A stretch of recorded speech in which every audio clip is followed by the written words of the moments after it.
मित्र, जय मसीह की। कैसे हैं आप सब? आशा करता हूँ कि आप स्वस्थ हैं, मस्त हैं और प्रभु के कार्य में व्यस्त हैं। आइए हम न्यायों की किताब उसके 6 अध्याय और उसके 18 पद में देखते हैं। यहाँ पर इस प्रकार से लिखा है, जब तक मैं तेरे पास से फिर आकर अपने भेंट निकाल कर तेरे सामने ना रखूं, तब तक तू यहाँ से ना जा। उसने कहा, मैं तेरे लौटने तक ठहरा रहूंगा। ये परमेश्वर का वो स्वर्गदूत है जो परमेश्वर के द्वारा भेजा गया और गिदोन के पास। और गिदोन के चरित्र को हम यहाँ पर देखते हैं, उसके कुल को देखते हैं और उसकी सारी बातों को देखते हैं कि वो छुप कर गेहूं को झाड़ रहा है दाख रस के कुंड में। और वहां पर परमेश्वर के नबी के द्वारा वचन आया है और उसके बाद परमेश्वर का दूत वहां पर आकर इसे इस प्रकार से पुकारता है, हे सूरवीर सूरमा। और यहाँ पर जब गिदोन से सारी बातें हो गई हैं, गिदोन ने उसे चिन्ह मांगा है कि तू ही मुझसे बातें करता है या कोई और बातें करता है। तो इसलिए 18 पद में कहता है कि जब तक मैं तेरे पास फिर आकर अपनी भेंट निकाल कर तेरे सामने ना रखूं, तो तब तक तू यहाँ से ना जा। उसने कहा, मैं तेरे लौटने तक इंतजार करूंगा। मेरे प्रिय मित्रों, परमेश्वर आज भी आपकी उस भेंट का और आपके द्वारा दी गई दान भेंट का इंतजार कर रहा है। इस प्रकार से गिदोन को हम देखते हैं, जिस प्रकार से उसने दर्शन को देखा, जिस प्रकार से वो आमने सामने परमेश्वर के दूत से बातें कर पाया और उसके अंदर परमेश्वर ने वो ताकत और वो सामर्थ को जगाया है जो वो एक युद्ध के लिए तैयार होने वाला है। प्रियो, यहाँ पर जब उसने पता चला कि परमेश्वर का दूत है, परमेश्वर है, तब वो भेंट के लिए उसे रोकने लगा और उसने रोका। और परमेश्वर के दूत ने भी इस प्रकार से कहा कि हाँ, तू जा और मैं तेरे आने तक ठहरे रहूंगा। परमेश्वर आपकी उन बातों के लिए, आपकी उन दान भेंटों के लिए आज भी आपकी इंतजार करता है। क्या आप उसको देने के लिए तैयार हैं? क्या आप खड़े हो सकते हैं परमेश्वर के वचन के लिए? इसलिए यहाँ पर इस प्रकार से बताया गया कि गिदोन की रिक्वेस्ट, गिदोन ने प्रार्थना की है। गिदोन ने कहा है कि तू चले ना जाना, मैं भेंट लेकर आता हूँ। प्रियो, आज परमेश्वर के भवन में या परमेश्वर के सामने आपकी भेंट नहीं आती है, आप अपने आप की भेंट करना भी आप नहीं चाहते हैं, तो आप परमेश्वर से भेंट करने के लिए उसे रोकने की कोशिश करें कि परमेश्वर का पुत्र या परमेश्वर की सामर्थ, परमेश्वर की आशीष से आपके लिए रुक जाए और वो आपके आने का इंतजार करे। जिस प्रकार से हम यहाँ गिदोन को देखते हैं कि गिदोन ने कहा, जब तक मैं भेंट लेकर ना आ जाऊं तब तक आप ठहरे रहो। और उसने कहा, मैं तेरे लौटने का इंतजार करूंगा। यहाँ पर हम सीख पाते हैं कि परमेश्वर आज भी आपके लौटने का इंतजार कर रहा है। आज भी वो आपको बुलाना चाहता है और आपको वो इंतजार करके ये कहना चाहता है कि मैं तेरी भेंट को स्वीकार करूंगा। आप उसे भेंट करने के लिए तैयार हैं?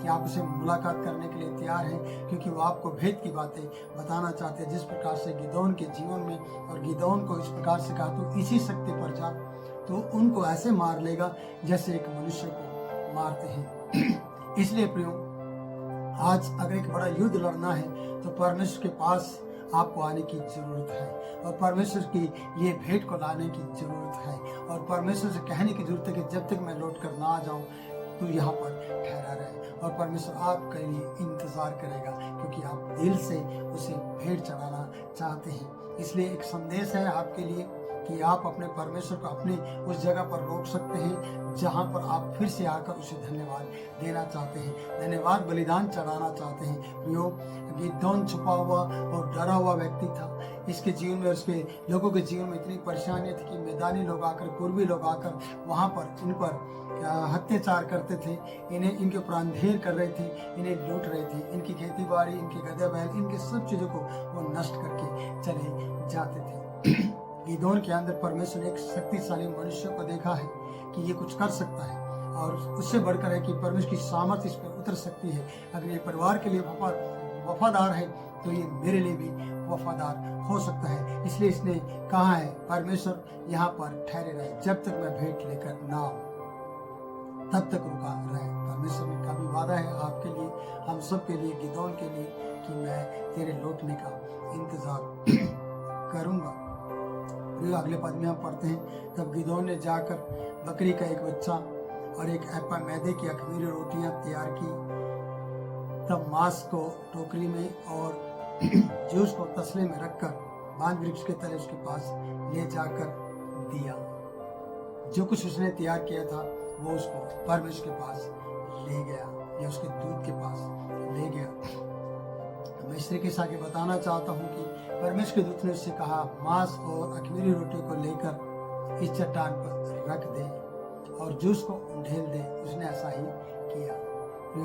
यह है परमेश्वर के लिए कुछ करना, परमेश्वर की वाणी को सुनना, परमेश्वर के लिए अपने आप को उसके सामने रखना और अपनी उन वस्तुओं को जिससे परमेश्वर उन चीज़ों को ग्रहण कर सके उनको परमेश्वर के सामने रख देना। इस प्रकार से गिदोन ने ऐसा किया और परमेश्वर ने उसकी मदद की और परमेश्वर के दूत ने उसकी मदद की कि इस चीज़ को इस तरीके से दिया।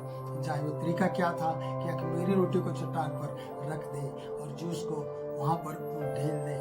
और यहोवा के दूत की बात आगे हम पढ़ते हैं, 21 पद में आते हैं, तब यहोवा के दूत ने अपने हाथ की लाठी को बढ़ाकर मांस और अख़मीरी रोटियों को छुआ और चट्टान से आग निकली। देखिए परमेश्वर की सामर्थ, उसको ग्रहण करने का तरीका था कि उसने अपनी लाठी से उसे छुआ और चट्टान से आग निकली। ऐसा निकला है, ऐसा बताया जाता है वचन में। और मांस और अख़मीरी रोटियां भस्म हो गई।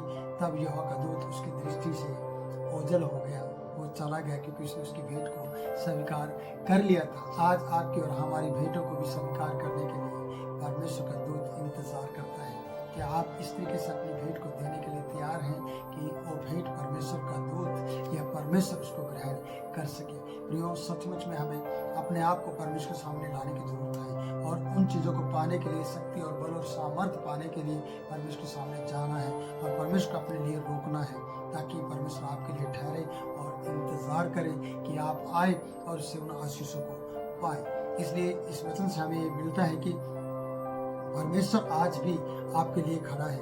परमेश्वर आज आपको दर्शन देना चाहता है। परमेश्वर का दूत आज आपसे बातें करना चाहता है। पर आप देखिए किस तरीके से आप उसके सामने जाते हैं, किस तरीके से अगर आपके पास भेंट देने के लिए कुछ नहीं है और भेंट देने के लिए अपने घर की तरफ आप जाकर फिर से लेकर आते हैं, उसे कहते हैं कि जब तक मैं वापस ना आ जाऊं तब तक आप मेरे लिए ठहरे रहना। और परमेश्वर का दूत कहेगा, हाँ, तेरे लौटने तक मैं ठहरा रहूंगा। आज परमेश्वर के लोगों, मैं आपसे कहना चाहता हूँ कि परमेश्वर सचमुच में आपका इंतजार कर रहा है। वो उसका पुत्र आपकी तरफ अपनी बाहें फैलाकर इंतजार करता है कि आप आए और उसकी आशीष को ले जाए।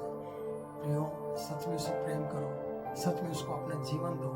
सच में गिदोन की तरह आपके अंदर कोई भी शक्ति हो, चाहे वो डरावनी हो, चाहे वो छुपकर काम करने की हो, चाहे वो छोटे कुल की हो, चाहे भाइयों में छोटे की हो, चाहे आप बिल्कुल अपने आप को दलित समझते हो, पर याद रखिए परमेश्वर का बल आपकी ताकत बनेगी, परमेश्वर आपकी सामर्थ्य बनेगी और परमेश्वर आपको उच्च स्थानों पर ले जाएगा।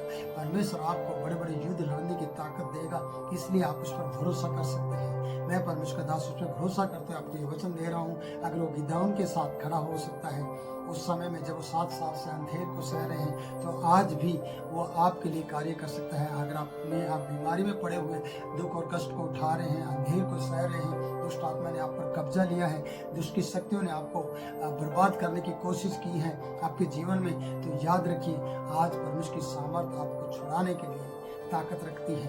परमेश्वर की वाणी आपको छुड़ाने के लिए ताकत रखती है। आप उस पर भरोसा कर सकते हैं और अपने जीवन को उसकी तरफ लगा सकते हैं। तो प्रियो, अपने जीवन को उसके हाथ में सौंप दें और वो आपको आकार देना चाहता है। जिस प्रकार से मिट्टी अपने आप को कुम्हार के हाथ में देती है, उससे पहले वो मिट्टी ही होती है, लेकिन जब वो कुम्हार के हाथ में चली जाती है तो उसे एक नाम दिया जाता है, उसे एक आकार दिया जाता है।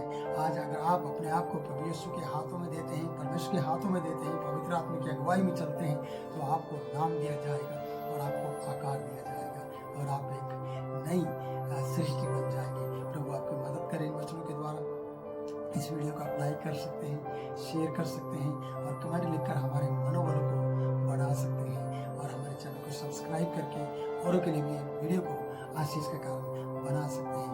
वीडियो मुझे आप इजाज़त दें, फिर मिलूंगा नए वीडियो में नए वचन के साथ। तब तक के लिए आप सब खुश रहें और आनंदित रहें। जय मसीह की।